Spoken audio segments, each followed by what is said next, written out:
کامیاب نسل کے لیے سبق رکھے یاد، گھر ہے پہلا مدرسہ تو والدین استاد، دے معاشرے کو ایسے بہترین افراد، فرض والدین پہ ہے تربیت اولاد۔ اعوذ باللہ من الشیطان الرجیم، بسم اللہ الرحمن الرحیم۔ انتہائی معزز ناظرین، آج ہم بچوں کے لیے ان کی معاشرتی نشو و نما کے لیے خاص طور پر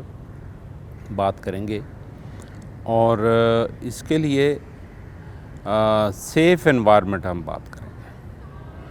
کہ بچوں کے لیے ایسا ماحول جس میں وہ اپنے آپ کو محفوظ سمجھیں۔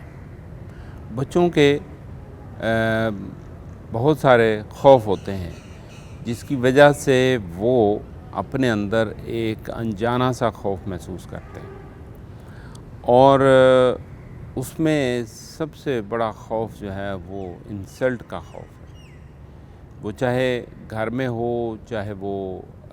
کلاس روم میں ہو، چاہے وہ اپنی فیملی کے بچوں کے درمیان ہو، چاہے اس کا اپنے ہمجولیوں کے درمیان ہو، تو وہ کسی بھی طرح سے وہ اس بات کو پسند نہیں کرتا کہ اس کی انسلٹ کی جائے، اس کو ایکسیپٹ نہ کیا جائے، یا اس کو ریجیکٹ کیا جا رہا ہو، یا اس کو انتہائی تنقید کا نشانہ بنایا جاتا ہو۔ تو اس کے لیے ہم یہ تجویز کرنا چاہیں گے کہ بچوں کو ایکسیپٹ کیا جائے۔ سب سے پہلی بات تو یہ ہے، ایکسیپٹ کس لحاظ سے کہ جس طرح سے ان کے اندر صلاحیتیں اور ان کی تمام طرح کی قابلیتیں موجود ہیں، اس کے ساتھ ان کو ایکسیپٹ کیا جائے، اور اس کے ساتھ بالخصوص کچھ ایسے عوامل ہیں، کچھ ایسے باتیں ہوں گی جو ناپسندیدہ ہوں گی ان کے اپنے لیے بھی، اور ان کے پیرنٹس کے لیے بھی، اور دوستوں کے لیے بھی۔ تو ہم یہ تجویز کرنا چاہیں گے کہ وہ باتیں جو ان کو ناپسند ہیں ان کا اظہار ان سے کیا جائے،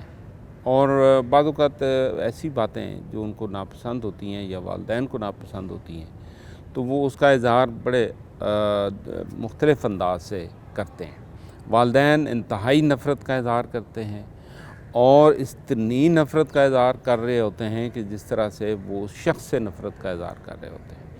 تو اس سے بہتر یہ ہے کہ اگر ہم اصلاح چاہتے ہیں، بچے کو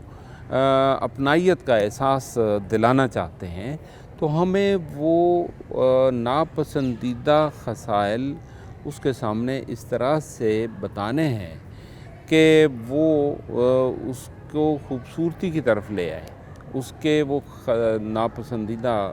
جو خصائص ہیں وہ اس سے دور ہو جائیں، یا وہ اس سے دور ہونا چاہے۔ اور یقیناً یہ انسان کی خاصیت ہے کہ وہ خوبصورتی کو پسند کرتا ہے، اور جو ناپسندیدہ باتیں ہیں ان سے دور ہونا چاہتا ہے،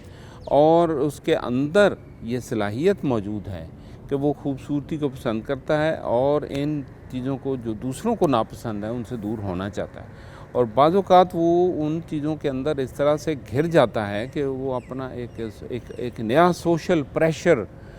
محسوس کرتا ہے، اور اس کے تحت وہ اس کے ساتھ چمٹا ہوتا ہے بالخصوص۔ تو اس لحاظ سے ہم یہ دیکھنا چاہیں کہ بچوں کی جو صلاحیتیں ہم دیکھیں اس کو ہم ریکگنائز کریں، ہم یعنی اس کو ہائی لائٹ کریں کہ یہ خاصیت آپ کی بڑی اچھی ہے، آپ اچھی طرح بول سکتے ہیں، آپ جس انداز سے الفاظ کی ادائیگی کرتے ہیں وہ کمال ہے۔ یہ چھوٹی چھوٹی خصوصیات ہیں جو بچے اپنی ان خصوصیات سے پوری طرح آگاہ نہیں ہوتے۔ اس کے ہم گواہ ہیں، اس کے ہم شاہد ہیں، اور ہم نے وہ خصائص ان کے سامنے اس طرح سے کھول کر رکھ دینے ہیں جس کے لیے وہ اس کو ایکسیپٹ کریں۔ اور لیکن یاد رہنا چاہیے کہ یہ خصائص ریئلٹی بیسڈ ہونے چاہیے۔ ریئلٹی بیس ہوں گے تو ان کو یقین آئے گا کہ یس، یہ ہمارے اندر خصوصیات موجود ہیں، اور یہ ہماری ہی خصوصیات ہم سے بیان کی جا رہی ہیں، اور وہ ہم پر اعتماد بھی کریں گے، اور ہمیں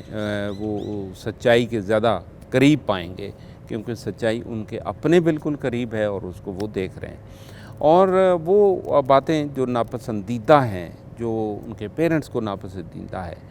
تو ان کا اظہار بعض اوقات یہ ہوتا ہے کہ ہم فوراً کر دیتے ہیں، اس کی بجائے پہلے ہم خصوصیات کا اظہار کریں، اس کی نمائندگی کریں، اور اس کے بعد جس کو ریموو کرنا چاہتے ہیں اس کی بھی ایک لسٹ پریزنٹ کرنے کی بجائے ایک ایسی خصلت جو ناپسندیدہ ہے اس کا اظہار ہم کر دیں کہ اس کو اگر بدل لیا جائے، اور اس کو بدلنے کے لیے ان کی مدد کی جائے کہ اس کو بدلنے کے لیے آپ کو کچھ زیادہ تردد نہیں کرنا پڑے گا، اس کے لیے یعنی برش نہ کرنا، منہ سے اسمیل آنا، اس طرح کی کوئی بات ہے تو ہم اس کو تجویز دے سکتے ہیں، اس کے لیے سہولت پیدا کر سکتے ہیں، اور برش کا ہونا، برش کا کمفرٹیبل ہونا، اور اس کے لیے ٹائم ٹیبل کا متعین ہونا کہ کون سا وقت ایسا ہے جو اس کے لیے ٹو بی ویری سیوٹیبل کہ برش کیا جائے، تو برش کرنے کے لیے اچھا وقت جب ہمارے درمیان موجود ہو، یعنی سونے سے پہلے اگر برش کیا جائے تو that is good, best for the personality, اور اس کے وقت کے لیے ہم تھوڑے سے اگر ویجیلنٹ ہو جائیں اور یاد دہانی کا عمل بھی دہرا دیں اور اسے یاد دہانی بھی کرا دیں اور اس کی مدد بھی کر دیں تو اس کے لیے آسانی ہو جائے گی۔ میں ایک چھوٹی سی مثال سے اس کو واضح کیا ہے۔ اس کے ساتھ ساتھ ہم اس کو ماحول کو خوشگوار رکھنے کے لیے جو اہم بات ہے کہ ہم اس کو تمام تر خوبیوں اور تمام تر خامیوں کے ساتھ اس کو ایکسیپٹ کریں، یعنی ہم وقت خامیوں کا تذکرہ، خامیوں کو بار بار دہرانا، اور ایک غلطی ہوئی نہیں تو اس کے ساتھ ہم نے بہت ساری غلطیوں کا اظہار اور اس کی ترمیم، اضافہ، ساری باتیں ایک ہی وقت میں کہہ ڈالیں، تو اس کی بجائے اس پر خاموشی اختیار کرنا، اگر زیادہ جذبات مچل رہے ہوں اور ہمیں اس پہ قابو نہ ہو تو ہم کم از کم یہ ہے کہ خاموشی اختیار کر سکتے ہیں۔ ہماری خاموشی بھی ان کے لیے ایک درس ہے کہ یہ خاموشی بالآخر کیوں، اور جب نصیحت کا وقت ہو تو لمبی نصیحتیں اتنی پر اثر نہیں ہوتی جتنی ہم کوئی چھوٹی سی نصیحت، اور اس سے پہلے خوبیوں کا تذکرہ انتہائی اہم ہے۔ تو اس کے لیے ہم اس بات کا اہتمام کریں کہ وی گیو دیم ریسپیکٹ۔ ریسپیکٹ یہ ہے کہ ہم اسے ایک تو ایکسیپٹ کر رہے ہیں، دوسرا ریسپیکٹ دے رہے ہیں۔ ریسپیکٹ دینے سے مراد یہ ہے کہ اس کے نام کو، پورے نام کو پکارا جائے، پورے نام سے پکارا جائے، اور پھر یہ ہے کہ بلایا جائے تو باعزت طریقے سے بلایا جائے۔ الٹے سیدھے ناموں سے بلانا، نک نیم سے بلانا، برے ناموں سے بلانا، یہ ساری وہ باتیں ہیں جو ناپسندیدہ ہیں اور اس کے پورے ماحول کو وہ ناخوشگوار بنا دیتی ہیں۔ تو ہمیں ایک ایسا انوائرمنٹ بچے کو دینا ہے جس میں اس کی معاشرتی نشو و نما ہو، اور بڑی چھوٹی چھوٹی باتیں ہیں جن کو ہم ایک جگہ پر مجتمع کر دیں تو اس کی بہت ساری شخصیت اس معاشرتی نشو و نما کے آئینے میں بڑی پرکشش ہو جائے گی۔ ہم اسی پرکشش شخصیت کو ابھارنا چاہتے ہیں، ہم اس بچے کے اندر یہ نکھار لانا چاہتے ہیں کہ وہ اپنے لیے، اپنے آپ کو سمجھے، اپنی خوبیوں کو سمجھے، اور انہی کی بنیاد پر اپنے معاشرے کے لیے ایک خوبصورت شخصیت کے ساتھ ایک پر اثر شخصیت بن جائے اور لوگوں کے لیے ایک مؤثر ذریعہ رہنمائی بن جائے۔ Thank you very much. کامیاب نسل کے لیے سبق رکھے یاد، گھر ہے پہلا مدرسہ تو والدین استاد، دے معاشرے کو ایسے بہترین افراد، فرض والدین پہ ہے تربیت اولاد۔